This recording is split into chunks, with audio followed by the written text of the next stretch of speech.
What's up? It's DJ Richard Hunt, affiliated with Locomotion, Rhythm H2O, owner of Dirty Brown Productions Entertainment, Southwest Florida. Well, what got me into DJing is when I was real young, I grew up in Brooklyn. My father, Mark Brown, aka Dirty, hence where the name Dirty Brown came from. He had himself a setup, a little Technique 1200 and a bunch of records. I used to take his records, on the late night or when they weren't home, and I'd put them on there, put the needle on, I'd be messing with it, scratching them up, not knowing what I was really doing, but I just keep trying at it. Not really beat mixing or doing much of anything, but just all out just playing with records, damaging records too. Boy, I got my ass beat a few times for damaging some records, but that's what got me into the music at first. My dad used to listen to a lot of Motown and a lot of Michael Jackson, a lot of funk, P-Funk, you know what I mean? Parliament, Funkadelic, if anybody don't know what P-Funk is. But I got into that, and then I was always in love with the drums and percussion and the bass grooves and stuff like that. And I used to watch videos of like Q-Bert and I want to say Anthony Acid, DJ Scribble, all these old school DJs, Funkmaster Flash, the Run DMC DJ and them, DMC battles. And then I thought to myself, I could probably do that one day. I was gonna try to do it. So after a while, my dad got fed up with me doing stuff to his vinyl and his turntables. He set me up with a nice little set of Gemini XL 500s. And these was the old ones that came with the little 2-channel mixer. The mixer didn't even have low, mids, or highs on it. It was just gain and 2 volume slided levels, glider knobs, and a crossfader. And he gave me essentially all the records that I messed up, so I could practice with those. Back then, YouTube wasn't around. There was no tutorial videos or anything like that. So I essentially was just watching those DMC battles and DJs like Jazzy Jeff and stuff like that, and trying to figure out how they put the 2 rhythms together to make it sound like one rhythm. So I got into doing that, and I was about 11 at the time. Yeah, just from there I started learning how to beat match, and my Uncle Frank, he used to teach me about measures and counts and stuff like that, and I started picking it up, but I was never really on measure, but I know I could make 2 kick drums and 2 snares line up, so I got into doing that all on vinyl at first. And from that point forward, I just kept progressing with the times and the age of what we call turntablism back then, DJing. Moved into CDs. When CDs came out, we moved on to CDs, and then when controllers came out, we moved to controllers, and then nobody really ever does vinyl anymore. There's a select few that do vinyl, which I really look up to, artists around Southwest Florida like Dave Seaburn, Phil Afko, Aaron O'Connor, DJ Happy and stuff like that. Them guys will still throw down on some turntables and some vinyl, which is, it's a beautiful thing. You don't get to see that a lot anymore, but I would have to say what got me into it at first was my dad, Mark Brown, messing with his records and turntables and stuff like that.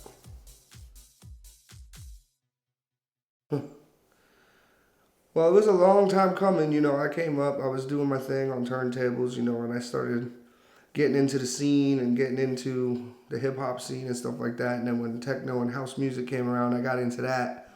So as I got into that, along came the whole 90s breed of ravers and stuff like that. And everybody, was more into getting high and feeling the music and stuff. So a part of me I was always about making money. I always had to have money. So I found a way to get into DJing parties, but at the same time, I was slang dope from behind the turntables. So I was into slanging dope for a while, and that caught up with me. Long story short, I ended up doing some heavy jail time and some rehab and some after jail therapy and Narcotics Anonymous. So I took about a good 5-6 years off, just not DJing, not putting myself in that environment to get myself clean and sober, which now I've been clean and sober almost 7 years, if you want to count my jail time. But out here on the streets, it's been 4.5 years.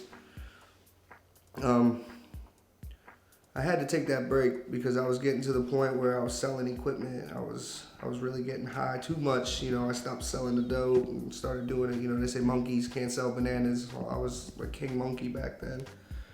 And I got caught up with some heavy charges, some possession charges, some prescription without narcotics without a prescription, narcotics with prescription, you know, you name it. I got into every little bit of whatever I can get my hands on. Pretty much my drug of choice was any and all. So I did some time in jail, and I found myself in a new light when I got out of jail. I got my religion back. I got God back in my life. I got recovery back in my life. I was in a program for a long time. And then after a while, I felt like I was steady on my feet again. I decided that I was going to start up Dirty Brown Productions, which, like I told you, the name comes from my dad, his old nickname. They used to call him Downtown Dirty Brown. So I took his nickname and turned it into a production company, and I started doing shows around, like free shows here and there at the beach. And I finally got hired by a local bowling alley here in Port Charlotte, where I started hosting, you know, EDM events again. I was bridging the gap there. I was clean and sober and doing stuff for the drug-free communities, like Drug-Free Charlotte County or Charlotte Behavioral Health Centers and stuff like that. And I threw together a couple DJ battles with a good friend of mine named DJ E-Breaks, DJ Andy Gameter. And we started just throwing down for the recovery communities. And I started getting wind all over the state that, you know, I was out here doing EDM events without drugs and without drinking and stuff like that. And we would host them at like bowling alleys and private event centers. And it took us a while before I decided that I wanted to let myself get back into the club scene. And I got back into the club scene. Luckily, by the grace of God, I'm still clean. But there's, you know, I have to give it up for the people who gave me the opportunities. Like you got Stephen Martiri and the Martiris that opened up Rise nightclub here in Port Charlotte. My buddy Damien Fito introduced us, you know, Damien Domingo, also known as Damien Electric. He introduced us to Stephen and stuff like that at one of his parties, which was like a field party called Wake the Dead. It happened around October. It was an October party. He invited us out to come DJ, and we threw down there. And then from that point forward, we were doing the recovery community stuff, and then we gradually moved back into the club scene. So yeah, after a long stint of being clean, I decided that it was good that I bring my talent back to the table and, you know, start pushing forward with my DJ career again. So yeah, that was that.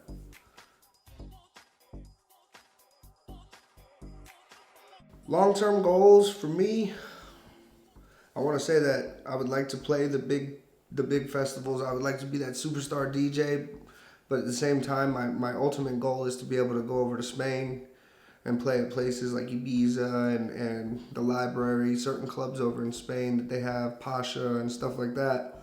I'm more towards like the underground house music, and I would like to be able to bring my flavor from, you know, growing up in Brooklyn and moving to Florida, and then take that flavor over there. Just starting a trend in production. I'd like to be able to spin my own music one day.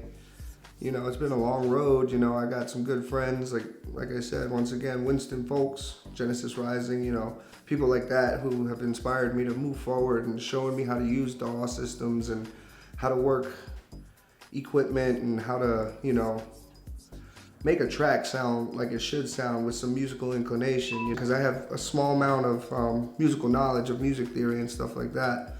So my long-term goals as a DJ / producer is, yeah, I'd like to play big festivals and do big things one day, but, you know, I like to take things day at a time. You know, if it happens sooner than later, cool, but I don't want to build myself up to everything happening right away and I become this superstar DJ, because once that happens, you're only hot for a certain amount of time.